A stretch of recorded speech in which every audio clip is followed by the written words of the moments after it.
Bonjour et bienvenue dans ce nouveau podcast. Donc, on se retrouve aujourd'hui sur Évangile Podcast avec un nouveau thème qu'on va voir ensemble. Il s'agit de nos pensées. Comme tu as dû remarquer certainement dans mon premier épisode, si tu as écouté ce podcast, c'est vrai qu'il va beaucoup plus parler à ceux qui sont des nouveaux, à ceux qui connaissent Jésus, à ceux qui marchent déjà dans ses voies. Maintenant, si c'est pas le cas pour toi et que tu découvres ce podcast pour la première fois, sache que, écoute, t'es bienvenue, t'es aussi au bon endroit. Et que si tu as des questions, en tout cas, j'ai laissé mon adresse mail dans la description de ce podcast. Tu peux toujours m'envoyer un message, un mail, et à ce moment-là, je te répondrai aussi. J'aurai la joie de pouvoir t'aider, de t'aiguiller si jamais tu le souhaites. Alors aujourd'hui, on parle notamment des pensées. Je passais un moment en prière. Et Dieu me montrait aussi que bien souvent, en fait, ce qui nous façonne, c'est vrai que c'est nos pensées, mais aussi ce qui nous façonne, c'est ce qu'on va accepter comme étant une vérité ou rejeter. Et dans ce monde aujourd'hui où tout est médias sociaux, tout est tellement rapide, l'information circule vite, on lit tellement de choses, on voit tellement de choses et on emmagasine tellement de choses, c'est important pour nous en tant qu'enfants de Dieu d'être accrochés à la parole du Seigneur et de se rappeler en fait finalement, mais c'est quoi le bon focus? C'est quoi en fait, sur quoi vraiment je dois marcher en fait? Mais c'est sur la parole de Dieu. Sur quoi je dois être stable en fait? C'est sur la parole de Dieu.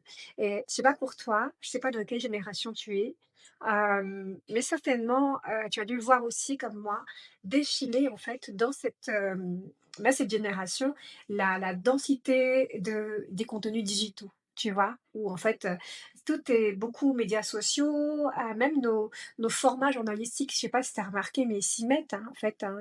On a beaucoup de choses maintenant où t limite ton cerveau, il est même plus programmé à écouter des trucs longs d'ailleurs, et ou à regarder des choses longues. D'ailleurs, tu vois, les shorts ont été créés et on a remarqué d'ailleurs que dans notre façon de fixer notre attention, c'est devenu restreint.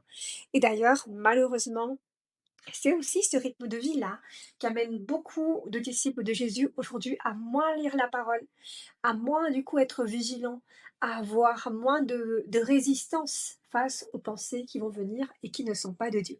Pour ça, tu vois, en fait, j'avais prévu un seul passage, tu vois, c'est celui d'Éphésiens 6, qui depuis quelques semaines déjà me trotte un petit peu. Et en fait, je suis rendu compte avec le temps que ce passage, il est resté et que c'était pas fini en fait. C'est comme si le Seigneur me disait, médite encore dessus, tu vois, t'as partagé un truc, mais moi je t'emmène encore plus loin. Et je pense que c'est essentiel d'ouvrir ça, notamment avec l'accord du Seigneur, à tous ceux qui sont enfants de Dieu. On se rend compte effectivement dans la Genèse, donc de base, moi j'étais dans Éphésiens, tu vois, mais j'ai aussi partagé rapidement à partir de la Genèse, dans Genèse 3. On se rend compte que mince, ce serpent était le plus rusé de tous les animaux des champs. Genèse 3, verset 1. Et quand tu regardes Éphésiens 6, qu'est-ce que tu vois? On doit tenir ferme face aux ruses du diable. Tu vois, face aux ruses de l'adversaire, du malin, encore lui. Donc en fait, finalement, ce qui va vraiment être le focus de notre podcast, en fait, vraiment aujourd'hui, c'est certes, il y a des ruses qui vont venir et qui peuvent être contenues d'ailleurs dans tout ce qui est médias sociaux, même aujourd'hui, sans vouloir tout diaboliser, tu vois, on fait attention quand même à garder une stabilité, c'est très important, c'est pas tous les contenus que tu vas ouvrir qui vont avoir un message occulte, non. Mais par contre, il y a la pensée de Christ et il y a la pensée du monde. Et ça, tu vois, quelles que soient les générations, quel que soit le siècle dans lequel tu vis, ça ne fait pas exception. Tu vois, aujourd'hui, ça ne fait pas exception. Et c'est important, justement, de se dire, mais comment veiller? Comment ne pas se laisser avoir, en fait? Eh bien, je reviens avec toi et on repart vers Genèse. Et là, on se rend compte que, ben, tiens, effectivement, c'est le plus rusé des animaux, ce serpent, le plus rusé des animaux des champs, que l'Éternel avait fait. Et il dit à la femme, Dieu a-t-il réellement dit, vous ne mangerez pas de tous les arbres du jardin? Et là, on se rend compte que ça commence par une conversation. Tu vois, il commence par une conversation. Il n'est pas venu lui faire avaler une pensée directe en disant, mais pense ça, tu penses ça. Non, non, parfois c'est quelque chose de subtil qui va venir et que tu peux être tenté d'accepter comme étant une vérité, tu vois. Ou en tout cas, ça va être soumis comme, t'as le choix en fait, mais il se pourrait que... Et là, forcément, ben, t'as deux possibilités. Soit tu es armé, tu es ancré dans la parole de Dieu et à ce moment-là, tu vas dire: «Mais je rejette toi», en fait, comme Jésus l'a fait à Pierre qui avait en fait une pensée, charnelle, une pensée même démoniaque, tu vois? Lorsqu'il a dit à Jésus: «Non, non, certainement pas, tu iras pas là-bas. C'est hors de moi, arrière de moi Satan», en fait. Bon, bien sûr, ça ne veut pas dire que tu vas combattre ta pensée de cette manière-là, mais simplement dire: «Non, je rejette, je refuse cette pensée-là. Non, c'est pas de Dieu», quelle que soit la pensée qui viendrait à toi, tu vois? Et en fait, on se rend compte que bien souvent, c'est le même schéma qui se répète, pardon, depuis la jeunesse. Et ben, la pensée, soit le murmure, soit la pensée, soit la parole, en fonction de quel interlocuteur va être en face de toi et de comment ça va se passer, finalement est toujours orientée, du moins quand cette pensée-là est une pensée qui n'est pas de Dieu et qui n'est même pas une pensée simplement émotionnelle, et même ça, on va voir, ça peut être traduit d'ailleurs par le côté charnel qui aussi est bien sûr soumis à la volonté de Satan pour ceux qui sont pas des nouveaux, tu vois, et même pour ceux qui sont des nouveaux parfois, et que tu peux être tenté d'accepter comme étant une vérité, tu vois, ou en tout cas, ça va être soumis comme t'as le choix en fait, mais il se pourrait que, et là, forcément, ben, tu as 2 possibilités.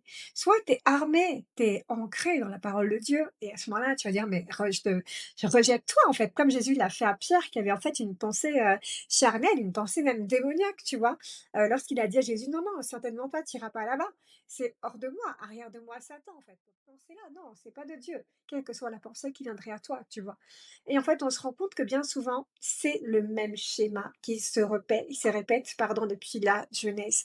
Et ben, la pensée, soit le murmure, soit la pensée, soit la parole, en fonction de quel interlocuteur va être en face de toi et de comment ça va se passer, finalement est toujours orientée, du moins quand cette pensée-là est une pensée qui n'est pas de Dieu, c'est par sonder cette pensée. Quelle est cette pensée qui vient devant moi?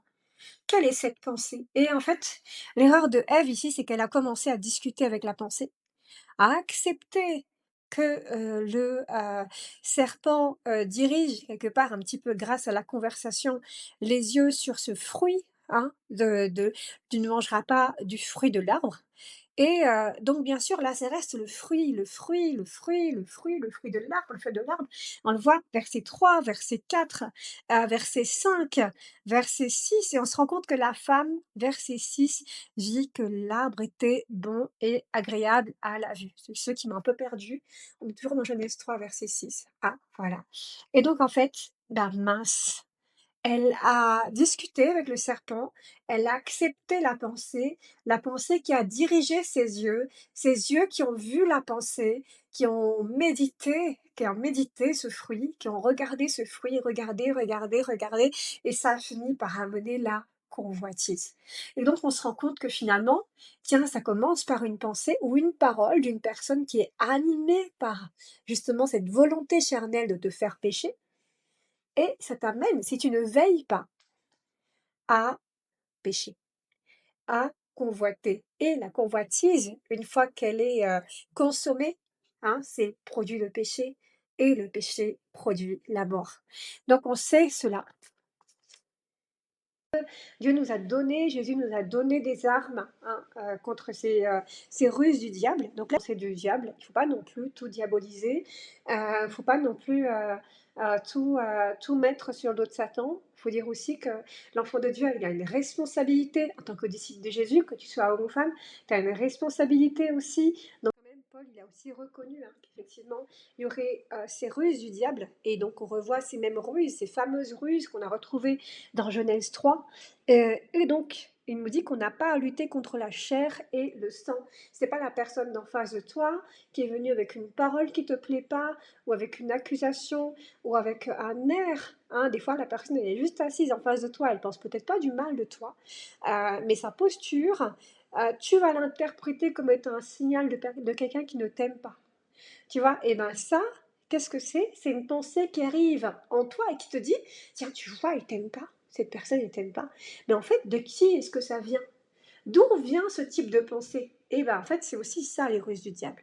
Et qu'est-ce qu'on a? Eh bien, Dieu nous montre effectivement, Donc ici à travers Paul donc qui nous fait part de ça, qu'on doit prendre toutes les armes de Dieu afin de pouvoir résister dans le mauvais jour et tenir ferme après avoir tout surmonté. Je te lis ici Ephésiens 6,13. Et en fait on voit que dans ces armes, premièrement ça commence par la vérité pour ceinture.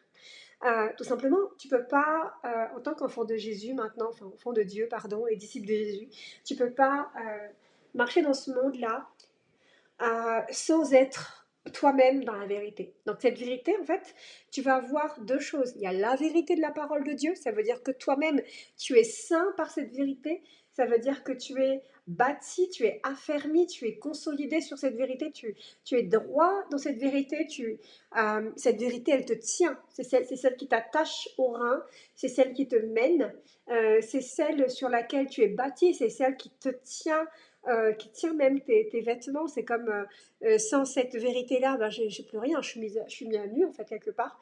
Et en fait, c'est la vérité d'une part de la parole de Dieu, et en même temps, conséquence, tu marches dans la vérité. Tu dis la vérité. Et tu penses la vérité de la parole de Dieu. Et c'est cette vérité qu'il n'y en a pas d'autre. Et effectivement, la cuirasse de la justice fait que, en tant qu'enfant de Dieu, je ne peux pas agir de manière injuste. Je ne peux pas avoir des actions injustes. Je ne peux pas mener ce qui n'est pas de la justice de Dieu. Et c'est ça qui va faire aussi que je suis protégée. Comme je marche dans la justice de Dieu, celui qui est né de Dieu ne pêche pas. Celui qui est né de Dieu ne pratique pas le péché. Celui qui est né de Dieu, il ne va pas méditer le mal contre son prochain. Celui qui est né de Dieu, il ne va pas passer son temps à médire ou à faire du mal à son prochain. Comme je marche dans la justice de Dieu, ben, le malin ne peut pas m'atteindre. Tu vois. Et donc forcément, ça, c'est hyper important. C'est aussi là, les pensées, les choses qui vont venir contre moi. Ben aussi, si moi, je choisis de ne pas leur donner de la place, elles ne peuvent pas m'atteindre. Si mon comportement ne se laisse pas atteindre ni modifier par ce type de pensée, parce que je suis conscient de ma justice, de qui Dieu a fait de moi, et donc j'agis en tant que tel, eh ben, ça marche pas. Et enfin, donc bien sûr, on voit qu'il y a d'autres armes qui sont là, les chaussures à nos pieds, donc le zèle de l'évangile de paix, on devient ce réconciliateur entre Dieu et ceux qui ne le connaissent pas, le bouclier de la foi qui fait qu'on refuse les mensonges de Satan, on refuse ses fausses pensées, mais on refuse de s'accabler, on refuse de se décourager, mais il y a aussi, et surtout moi ce que je voulais vraiment aborder avec toi ici, c'est le casque du salut. Et c'est vraiment ça en fait. Et je suis conscient de qui je suis en Jésus. Tu marches pas dans ce monde, tu te réveilles pas le matin. Et si jamais c'est le cas, ben en fait, je t'invite vraiment à méditer ça, vraiment que le Seigneur il te parle là-dessus. Et moi-même, je l'ai fait en fait. Hein, donc je me reconnais moi-même là-dedans, donc fait d'avoir marché là-dedans parfois. Tu te lèves le matin, tu as un moment de prière, et puis c'est comme si ta vie, tu vois, tu continues ta vie lambda, tu vois, sans penser à Dieu forcément, sans penser à tes actions, à tes pensées, à qui tu es en fait.